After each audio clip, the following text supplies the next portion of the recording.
পরমারাধ্য শ্রী শ্রী বাবামণির রাতুল চরণে প্রণাম জানিয়ে এবং আমার সমস্ত গুরুভ্রাতা ও গুরু ভগিনীদের প্রতি সশ্রদ্ধ জয়গুরু সম্ভাষণ জানিয়ে আজকের পাঠ শুরু করছি। ওম অখণ্ড সংহিতা বা অখণ্ড মণ্ডলেশ্বর শ্রী শ্রী স্বামী স্বরূপানন্দ পরমহংসদেবের উপদেশবাণী 11 খণ্ড। অখণ্ডের গুরু পরম্পরা। যুবক বলিলেন, কিন্তু সকল সম্প্রদায়েই গুরু পরম্পরার পরিচয় দেওয়ার প্রথা আছে। আমাদের গুরু পরম্পরা পরিচয় কি হবে?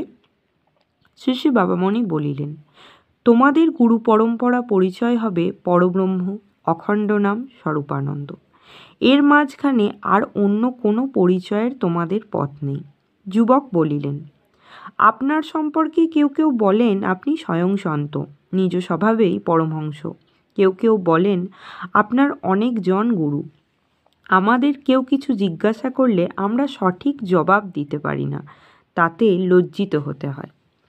শ্রী শ্রী বাবামণি বলিলেন, তুমি তোমার গুরুতে নিষ্ঠাবান, এই কথাটুকু যতক্ষণ তোমার পক্ষে সত্য ততক্ষণ এসব প্রশ্নের জবাব দিতে পারো না বলে তোমার লজ্জার কিছু আছে বলে মনে করা ভ্রমমাত্র। আমার নিজের জীবন কথা আমি নিজে কি বলবো? জগতে কেউই বুঝি সাহস করে নিজের জীবন কথা বলতে পারেন না। যিশু, বুদ্ধ, রামকৃষ্ণ প্রভৃতিরাও নিজেদের জীবনের সকল কথা বলে যেতে সাহস পাননি। তাদের জীবনের সবচেয়ে যেটুকু অসাধারণ সময়, সেইটুকু সম্পর্কে নিজেরা কিছুই বলেননি। বলতে বসেছেন অন্য লোকেরা, যারা সেই সময়ে তাদের কথা জানেননি। আমি বা সাহস করে নিজের সেই সময়কার কথা বলবো কেমন করে? যে সময়ের কথা বলতে ওদের মতন মহাপুরুষেরও অসাধারণ অরুচি দেখা যায়, সেই সময়কার কাহিনী সব বলে আমি তোমাদের ওপরে উৎপাত করব না।